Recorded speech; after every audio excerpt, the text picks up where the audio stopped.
Hi guys, welcome back to the Daily Dreamer. Thanks so much for coming and hanging out with me today. Boy, oh boy, I tell ya, these dreams that I'm having, they are just throwing me for loops. I'm just going to go ahead and get started here on this one, all right? So I wake up, come to, and I love my houses in my dreams. I don't know why. They just appear, and they're all kinds of different houses. Some of them are familiar, some of them are not. This one, I'm instead of being in the house, I am actually, or going into the house, I am actually going out of the house. The doorbell rings, I open up the door, and there is a delivery man there. And he's got a package, and he hands me the package. Behind him, after he leaves, there is a girl. She's very beautiful, by the way. Anyways, I open up the package. The package is broken. I'm a bit concerned. But I look back over at the girl. She has no concern. She just gives me a smile and gives me like emotion, like calm. So I go with her. I open up the package. It's broken. All right. She leads me to this lady that is sitting at like a reception desk. And I apparently have to gain entry. Well, I didn't know what to do to gain entry. She looks at the package. I hand her the package and say, the package is broken. She says to me, quote, "It is not your concern anymore. It's just cosmetic." Right? So, mind you, I am now going with the girl into wherever we need to go. Wherever it was that we needed to go. All I know is that it was on a great, big, huge blue planet.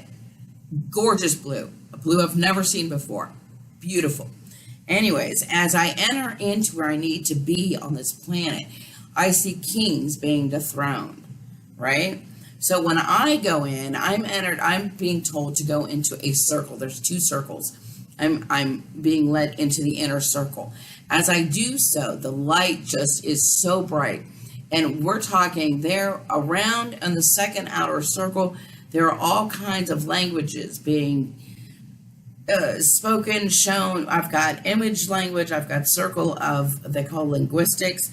Bunch of languages happening at this point. It was light language, image language, symbol language, my own language, which I didn't even know that I had. Apparently it's the language of my soul. The arrival in the circle. Oh, I was told that time was a fractal game board and that I need to learn how to play it and understand it. The sounds coming in from all of these languages were hitting me. Okay, it was a bit much at first, but once I settled into it, the feeling of it, I was able to accept them, which was great. So all of those images and all those languages were being received by me as energy. Energy I guess I was supposed to be taking back. I was told my time was limited, so I didn't have a lot of time to ask any questions. At that point in time, I open up my eyes and I see the girl. She is now carrying a crown. The crown comes over to me and I look up. The throne is empty. Apparently, I'm supposed to take my seat. I don't know if I did because I was whisked back to consciousness. What an amazing dream. Oh my gosh. So, yeah, so I went and meditated on that one for a hot minute. What do you think came up? Stay tuned. I think you'll like it. That was a crazy dream. It was a beautiful dream. It was an amazing dream. It was an overwhelming dream. In that dream, what was conveyed to me was that my greatest work in life, as with yours, your homework, if you will, is done with self, with yourself. You don't need to go out to the world and wave a flag on it either. You know, you don't need to make it known. But as you learn to do your homework on yourself and learn to love yourself and understand your thoughts, you learn that you're going to feel the light within yourself and it's going to start shining more and more. And that, of course, affects your thoughts.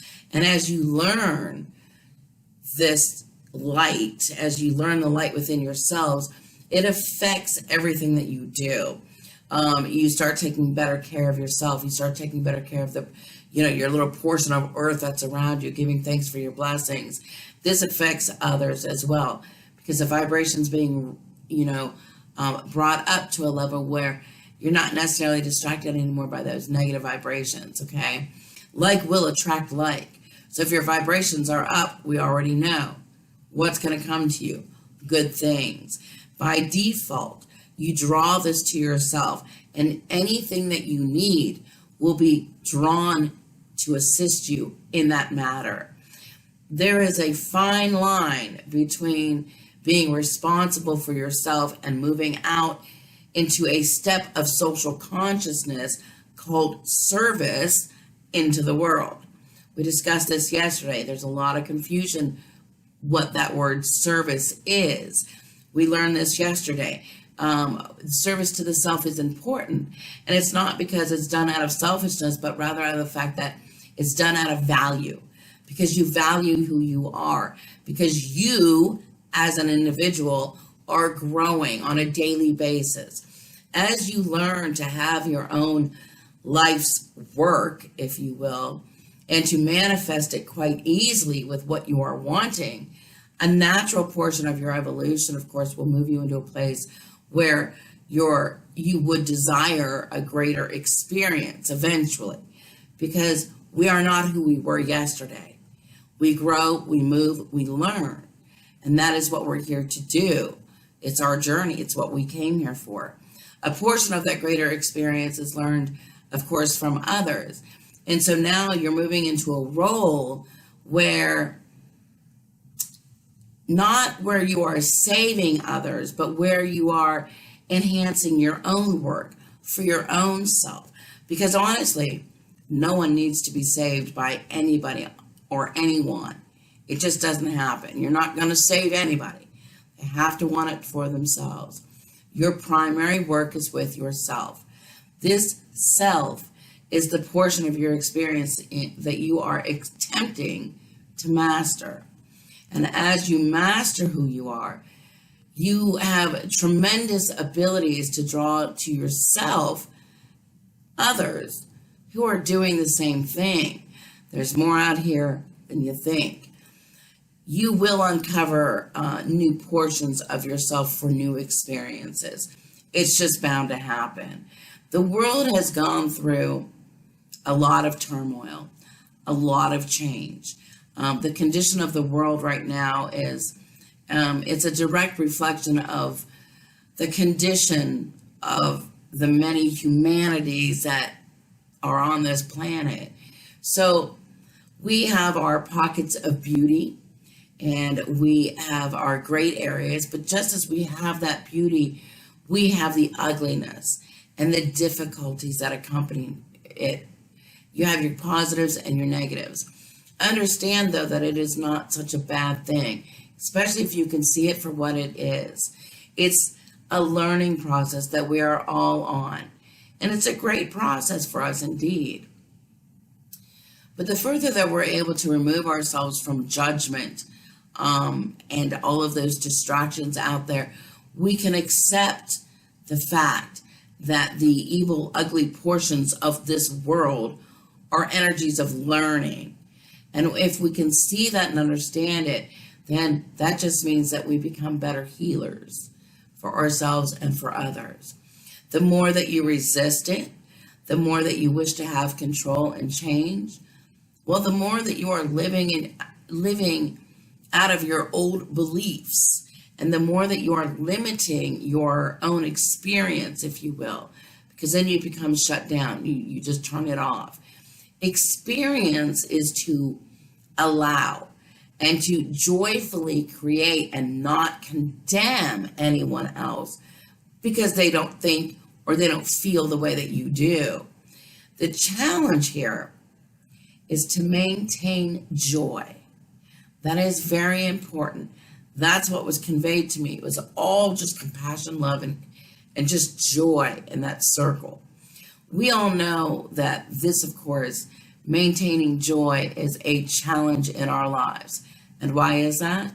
Well, because we have moods. We have fluctuations. You wake up on the wrong side of the bed one day and you just got an attitude. It's very difficult to maintain that joy. So you need to be aware and need to be hypersensitive about that.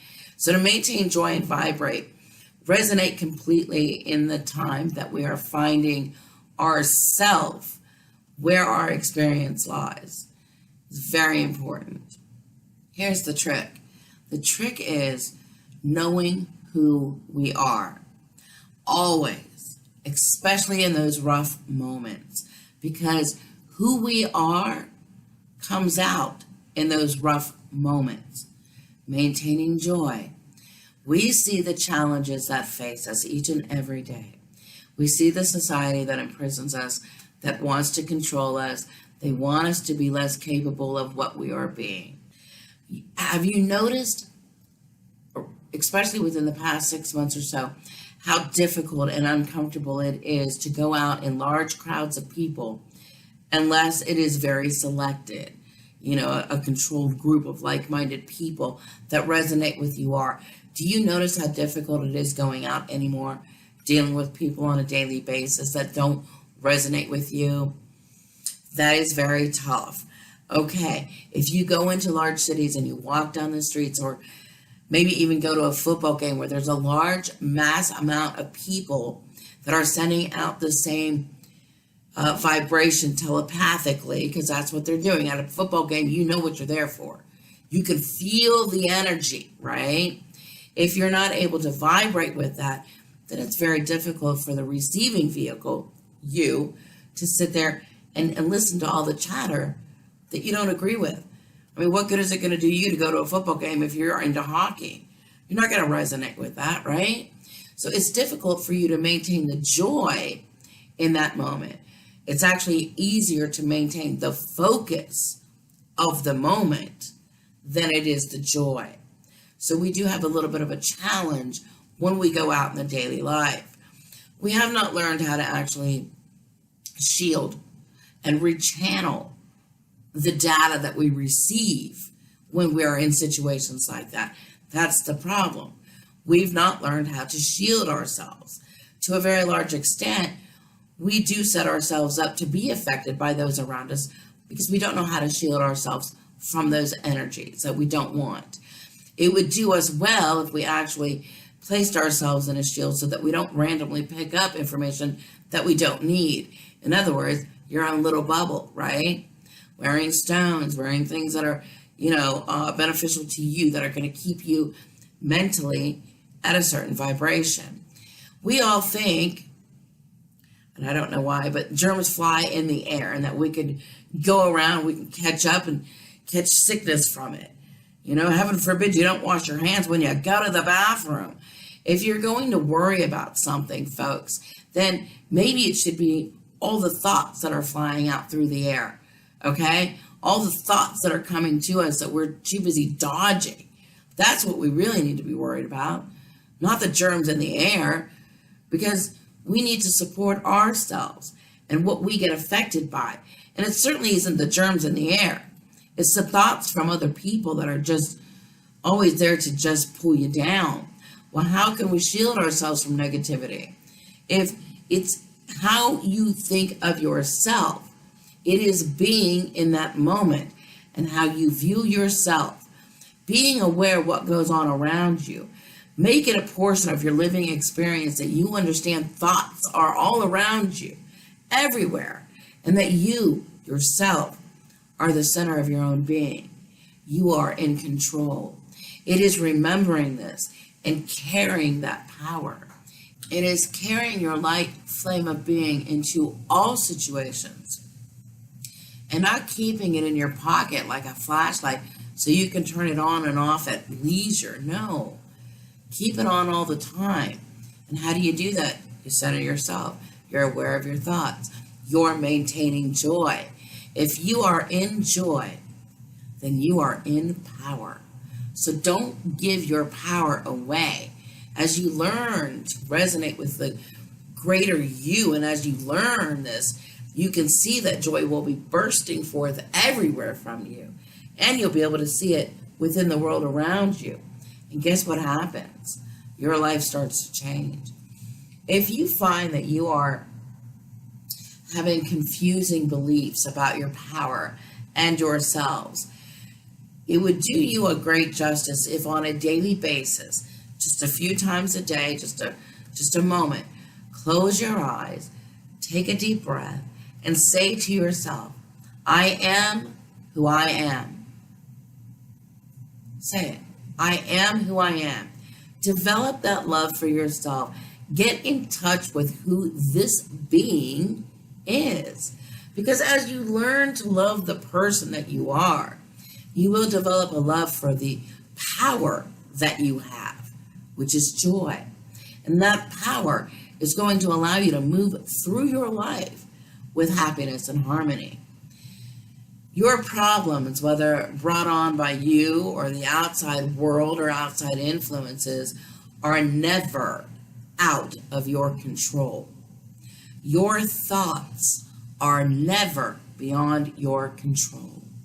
If something seems like it is beyond your control and you are swept up in the chaos and the whirlwind of it all, relax, take a deep breath, flow with it, and get out as soon as you can.